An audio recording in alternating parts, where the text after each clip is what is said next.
Last time, on Learn Chinese Now, we saw how the brutal Qin dynasty faced an equally brutal defeat at the Battle of Julu, losing against an army 1/10 of its size. In that same vein, today, I've got another battle involving incredible odds and incredible upsets. Welcome to part 3 of the 5 more epic battles of Chinese history. The attack on the Huns, the Battle of Mobei, Mòběi zhizhan, fights on. Ever since the Qin dynasty, China was always fighting off nomadic tribes out of northern Mongolia and the Gobi Desert called the Xiongnu, who had this annoying hobby of raiding the fertile lands of China. The Qin beat them back using brutal strength and sheer numbers, but the newly formed Han dynasty that followed in 202 BC, led by the general Liu Bang, didn't have that kind of strength and manpower, and all he could do to keep them at bay was to basically pay them a protection fee. Nobody wants to pay a protection fee, and especially not for 70 years. Fast forward to 133 BC. Liu Bang's great-grandson, Emperor Wu, was now on the throne. And he was like, yeah, no, I'm not going to pay these northern nomads anymore. And he decided the empire was now strong enough to take them on, and began a massive military campaign to free the Han Empire from the humiliation of having to pay off these troublesome tribes. He was right. His campaign was immensely successful, and the Xiongnu were forced to retreat north of the Gobi Desert in hopes that Emperor Wu would chill out and not bother chasing them down anymore.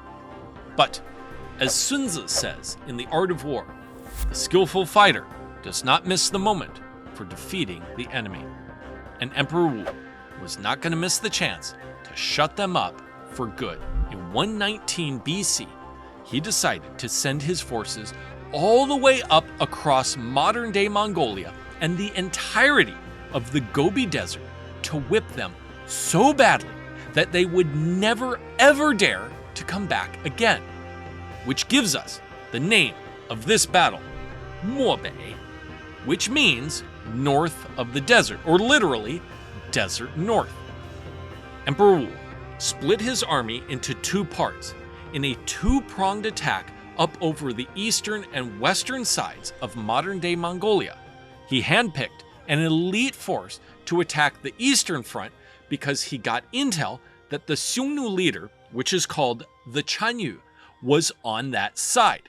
These super pro fighters spanked over 70,000 Xiongnu to death and pushed halfway into Siberia with relative ease, because the leader, the Chanyu, wasn't there, and those weren't the Xiongnu's best fighters.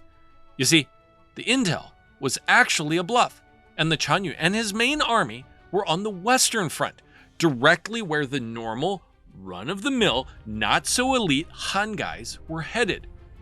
This average, kinda mid-squad was made up of 20,000 men led by General Wèi Qīng. Born a lowly serf, but slowly worked his way up the ranks. He was a perfectly capable commander, but unfortunately, he was falling out of favor with the emperor and was therefore given the lesser route, as well as a bunch of annoying prima donna generals to deal with, one of which was an old veteran called Li Guang. Li Guang begged to lead the charge because he felt he was super close to a major promotion. But he had such a constant streak of bad luck that even the emperor was like, look, Wèi Qīng, whatever you do, don't let this guy lead. So, to shut him up and get him out of the way, Wèi Qīng sent Li Guang to take half the troops on a separate route to secretly flank the Xiongnu and launch a surprise attack from the other side. The old dude was pretty furious about that, but a direct order was a direct order, and he angrily stormed off into the desert. Wèi Qīng and his remaining force set off on a long, difficult march northward for 500 miles, only to run into the Chanyu waiting himself in ambush with his main force of 80,000 elite cavalry. Okay, so that escalated quickly. 10,000 Xiongnu horsemen immediately rushed them.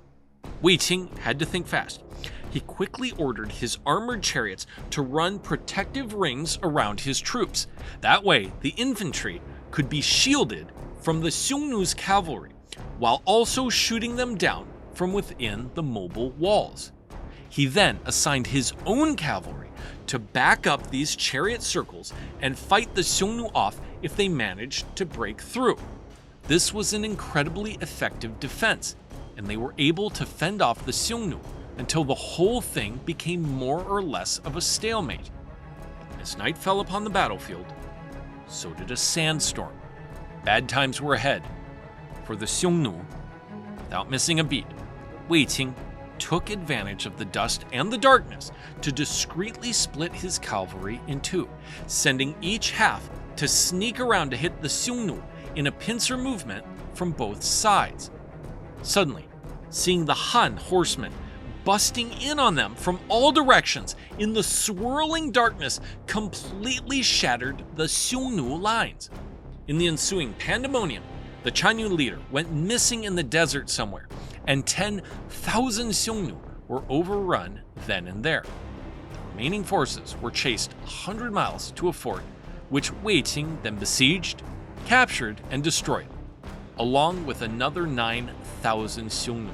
With this complete and utter victory, Wèi Qīng proudly marched his troops back home. But you may be saying, wait, what about that guy Guang? Well, it was only then, on their way home, that Guang showed up again. Turns out this dude really did have some awful luck. His detachment had gotten lost in the desert and literally missed everything. Men and their habit of not asking for directions, right? Anyway, facing a court-martial for screwing up so badly, he went and took his own life in order to save himself the humiliation and preserve his honor. Wèi Qīng, on the other hand, basically got promoted to Secretary of Defense and was the top dog in imperial military affairs for the rest of his life. As for the Xiongnu, their military and command structure was shattered after this resounding defeat and were forced to retreat way up into the barren lands of northern Siberia, having lost almost 100,000 troops across the eastern and western fronts and a missing Chanyu that was thought to be dead, except it turned out that he was actually alive, and then there was a whole bunch of confusion about that. With all of these military, economic, and internal political problems, they would not pose a serious threat ever again. Well, not to China anyway, because their descendants became the Huns and ransacked Rome, but that's a story for another time. However, these wouldn't be the only dudes on horses to cause major problems for China. 1,000+ years later, in the Ming Dynasty, there was another dramatic battle involving horses, overwhelming odds, and disastrous results. But this time, the horsemen were the ones on the defensive. The Battle of Sarhu. Sarhu 之战. That's next time on Learn Chinese Now. Remember to subscribe and hit that bell icon to catch it when it lands, or join our channel membership for first dibs before everyone else gets to see the videos. Until next time, 再见! If you enjoy the deeper meaning behind Chinese culture, folklore, legends, and strange true stories, then come explore more with me on Jared Tells Tales, where mystery, meaning, and the otherworldly still live on. Click the link to watch your first tale.